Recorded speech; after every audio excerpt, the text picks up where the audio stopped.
आप देख रहे हैं GK job exam YouTube channel. तो चलिए शुरू करते हैं आज का सेशन को। तो आज का जो टॉपिक है भारतीय अर्थव्यवस्था का ऐसा टॉपिक जिनसे प्रश्न एग्जाम में अक्सर पूछे जाते हैं। तो आज का जो टॉपिक है पंचवर्षीय योजना। जी हाँ, पंचवर्षीय योजना से संबंधित एग्जाम में प्रश्न पूछे जा चुके हैं और आगे भी पूछे जाने की संभावना है। तो क्वेश्चन बैंक आप उठा करके देख सकते हैं कि यहाँ से प्रश्न एग्जाम में पूछे जा चुके हैं या नहीं। तो वीडियो को शुरू से लेकर के अंत तक जरूर देखिएगा। तो चलिए शुरू करते हैं आज का सेशन को। बात करें प्रथम पंचवर्षीय योजना की, तो प्रथम पंचवर्षीय योजना की शुरुआत जो हुई 1951 में हुई थी। कब हुई थी? पहली पंचवर्षीय योजना की जो शुरुआत हुई थी कब हुई थी? 1951 में। और बात करें इसका कार्यकाल का, तो प्रथम पंचवर्षीय योजना का जो कार्यकाल रहा था 1951 से 1956 तक। तो कार्यकाल भी एग्जाम में पूछे जाते हैं कि प्रथम पंचवर्षीय योजना का कार्यकाल क्या था। तो 1951 से 1956 तक प्रथम पंचवर्षीय योजना चली थी। और बात कर ले ये कौन से मॉडल पर आधारित था, तो हैरोल्ड डोमर मॉडल पर आधारित था। कौन? प्रथम पंचवर्षीय योजना। बात करें नेक्स्ट पॉइंट की, तो प्रथम पंचवर्षीय योजना की जो शुरुआत हुई थी किनके नेतृत्व में? तो जवाहरलाल नेहरू के नेतृत्व में प्रथम पंचवर्षीय योजना की शुरुआत की गई थी। तो यहाँ से प्रश्न आपको अपने एग्जाम में देखने को मिल सकते हैं कि प्रथम पंचवर्षीय योजना की शुरुआत किनके नेतृत्व में हुई? तो जवाहरलाल नेहरू के नेतृत्व में।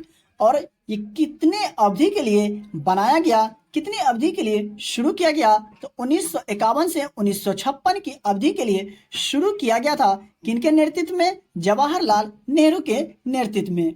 बात करें नेक्स्ट पॉइंट की, तो सामुदायिक विकास कार्यक्रम की शुरुआत जो हुई ये 2 अक्टूबर 1952 को हुई थी और इसे भारत में पहली पंचवर्षीय योजना के दौरान लागू किया गया था। तो क्या समझे कि सामुदायिक विकास कार्यक्रम की जो शुरुआत हुई कब हुई? तो 2 अक्टूबर 1952 में और इसे भारत में पहली पंचवर्षीय योजना के दौरान लागू किया गया था। तो मैं आशा करता हूं कि आपको समझ में आ गया होगा। बात करें नेक्स्ट पॉइंट की, तो प्रथम पंचवर्षीय योजना में सबसे अधिक बल जो दिया गया किस क्षेत्र पर? तो कृषि एवं सिंचाई के क्षेत्र पर प्रथम पंचवर्षीय योजना में सबसे अधिक बल दिया गया था। तो साथियों, सेशन अगर अच्छा लग रहा हो तो वीडियो को लाइक जरूर करें और अगर आप हमारे चैनल पर पहली बार आए हैं या हमारा वीडियो आप तक पहली बार पहुंचा है तो चैनल को सब्सक्राइब करके बेल आइकन को प्रेस जरूर कर ले, क्योंकि यहाँ आपको वही टॉपिक पढ़ाया जाता है जिनसे प्रश्न एग्जाम में पूछे जा चुके हैं और आगे भी पूछे जाने की संभावनाएं हैं। तो आप हमसे जुड़ के रहें और अपने एग्जाम की तैयारी को स्ट्रॉन्ग करके अपना एग्जाम को क्रैक करें। तो चलिए देखते हैं नेक्स्ट पॉइंट को। बात करें द्वितीय पंचवर्षीय योजना की, तो द्वितीय पंचवर्षीय योजना जो थी ये कब से कब तक चली? तो 1956 से 1961 तक। तो यहाँ से प्रश्न आपको अपने एग्जाम में देखने को मिल सकते हैं कि द्वितीय पंचवर्षीय योजना का कार्यकाल क्या रहा या कब से कब तक चली? तो 1956 से 1961 तक। और बात कर ले द्वितीय पंचवर्षीय योजना जो थी ये कौन से मॉडल पर आधारित थी? तो पीसी महालनोबिस मॉडल पर आधारित थी। कौन? द्वितीय पंचवर्षीय योजना। और बात कर ले अधिक जोर किस क्षेत्र पर दिया गया द्वितीय पंचवर्षीय योजना के दौरान? तो औद्योगिक विकास के क्षेत्र पर अधिक जोर दिया गया था। कब? द्वितीय पंचवर्षीय योजना के दौरान। तो मैं आशा करता हूं कि आपको समझ में आ गया होगा। तो चलिए बढ़ते हैं नेक्स्ट पॉइंट की ओर। बात करें द्वितीय पंचवर्षीय योजना के दौरान देश में क्या हुआ?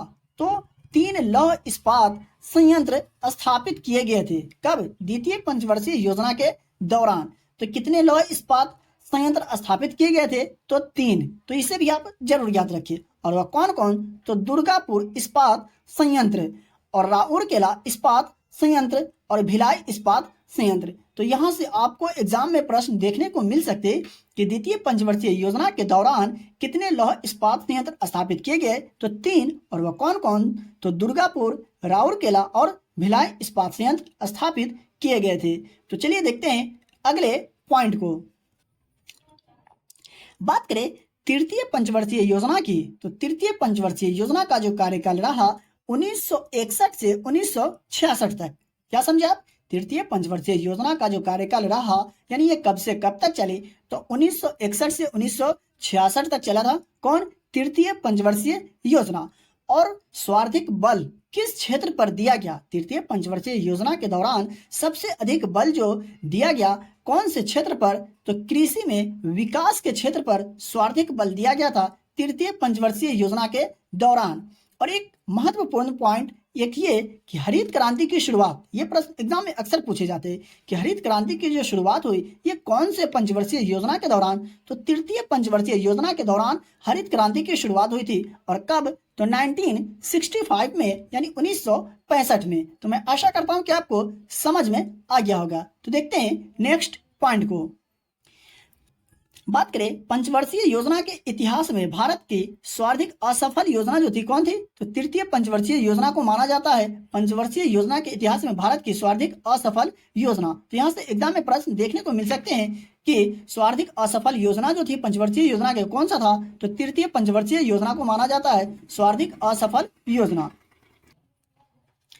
बात करें भारत में योजना अवकाश की घोषणा कब हुई? तो तीसरी पंचवर्षीय योजना के बाद भारत में योजना अवकाश की घोषणा की गई थी। तो आप वर्षीय योजना के बाद जो है ये भारत में योजना अवकाश की घोषणा हुई थी। और देश में 3 वर्षों की अवधि को योजना अवकाश के रूप में जाना जाता है। क्या समझे आप? देश में 3 वर्षों की अवधि को योजना अवकाश के रूप में 1966 से 1969 को माना जाता है। तो इसे भी आप जरूर याद रखिए। क्या समझे आप? 3 वर्षों की अवधि के लिए कौन सा? 1966 से 1969 को क्या योजना अवकाश की घोषणा की गई थी। तो इसे भी आप जरूर याद रखें। बात करें नेक्स्ट पॉइंट की, तो तीसरी पंचवर्षीय योजना की विफलता का प्रमुख कारण, यानी तीसरी पंचवर्षीय योजना जो थी ये विफल क्यों रहा, इसका क्या कारण था? तो भारत चीन युद्ध 1962 में जो भारत चीन युद्ध हुआ था जिसके कारण तीसरी पंचवर्षीय योजना विफल हुआ। और बात करें दूसरे पॉइंट की, तो भारत पाकिस्तान युद्ध के कारण भी 1965 में जो हुआ था भारत पाकिस्तान युद्ध, उसके कारण भी तृतीय पंचवर्षीय योजना विफल रहा। तो आप इसे भी जरूर याद रखिए। यहाँ से आपको देखिए कितने प्रश्न कवर हो गए। एक तो ये कि भारत चीन युद्ध कब हुआ? तो 1962 में। और ये युद्ध जो हुआ कौन सी पंचवर्षीय योजना के दौरान? तो तीसरी पंचवर्षीय योजना के दौरान। और भारत पाकिस्तान युद्ध कब हुआ? तो 1965 में। और कौन से पंचवर्षीय योजना के दौरान? तो तीसरी पंचवर्षीय योजना के दौरान। तो इसे भी आप जरूर याद रखें। 4 नंबर में चौथी पंचवर्षीय योजना। जी हाँ, चौथी पंचवर्षीय योजना। तो चौथी पंचवर्षीय योजना कब से कब तक चली, इसका क्या कार्यकाल रहा? तो 1969 से 1973 तक चली थी। कौन? चौथी पंचवर्षीय योजना। और इसकी शुरुआत कौन से प्रधानमंत्री के नेतृत्व में हुई? तो प्रधानमंत्री इंदिरा गांधी के नेतृत्व में हुई थी चौथी पंचवर्षीय योजना की शुरुआत। और चौथी पंचवर्षीय योजना में जो सबसे अधिक बल दिया गया ये कौन से क्षेत्र पर? तो आर्थिक विकास और आत्मनिर्भरता के क्षेत्र पर अधिक बल दिया गया था। कब? चौथी पंचवर्षीय योजना के दौरान। तो इसे भी आप जरूर याद रखिए। चौथी पंचवर्षीय योजना का प्रारूप तैयार किसने किया? जी हाँ, चौथी पंचवर्षीय योजना का जो प्रारूप तैयार किया किसने किए, ये भी प्रश्न एग्जाम। तो चौथी पंचवर्षीय योजना का प्रारूप किसने तैयार किया? तो D.R. गाडगिल ने चौथी पंचवर्षीय योजना का प्रारूप तैयार किए थे। तो आप इनका नाम भी जरूर याद रखिए कि चौथी पंचवर्षीय योजना का प्रारूप किसने तैयार किया? तो D.R. गाडगिल ने। तो चलिए देखते हैं नेक्स्ट पॉइंट को। 5 नंबर में पांचवी पंचवर्षीय योजना। जी हाँ, पांचवी पंचवर्षीय योजना का जो कार्यकाल रहा 1974 से 1978 तक। कब से कब तक? 1974 से 1978 तक। और इसका मुख्य उद्देश्य क्या था? तो कृषि उत्पादन और आत्मनिर्भरता। पांचवी पंचवर्षीय योजना का मुख्य उद्देश्य क्या था? कृषि उत्पादन और आत्मनिर्भरता। पांचवी पंचवर्षीय योजना के दौरान का नारा कौन सा था? तो गरीबी हटाओ का नारा दिया गया था। कब? पांचवी पंचवर्षीय योजना के दौरान। और आपातकाल की घोषणा भी की गई थी। वो कौन से योजना के दौरान? तो पांचवी पंचवर्षीय योजना के दौरान आपातकाल की घोषणा की गई थी। मोस्ट आपातकाल की जो घोषणा हुई थी कब हुई थी? तो पांचवी पंचवर्षीय योजना के दौरान। और यह जो योजना थी केवल 4 वर्ष की योजना थी। कौन? पांचवी पंचवर्षीय योजना। तो इसे भी आप जरूर याद रखिए कि वह कौन सी योजना है जो केवल सिर्फ और सिर्फ 4 वर्ष की योजना थी। तो पांचवी पंचवर्षीय योजना। बात करें नेक्स्ट पॉइंट की, तो दूसरा योजना अवकाश कब घोषणा की गई, यानी दूसरा योजना अवकाश की जो घोषणा की गई थी कब की गई? तो 1979 से 1980 के बीच में दूसरी योजना अवकाश की घोषणा की गई थी। तो इस 6 नंबर में छठी पंचवर्षीय योजना। जी हाँ, छठी पंचवर्षीय योजना। तो ये कब से कब तक चली? तो 1980 से 31 मार्च 1985 तक। और इसका मुख्य उद्देश्य क्या रहा? तो आर्थिक विकास और गरीबी उन्मूलन के साथ नाबार्ड की स्थापना की गई। कब? 1982 में। किसके?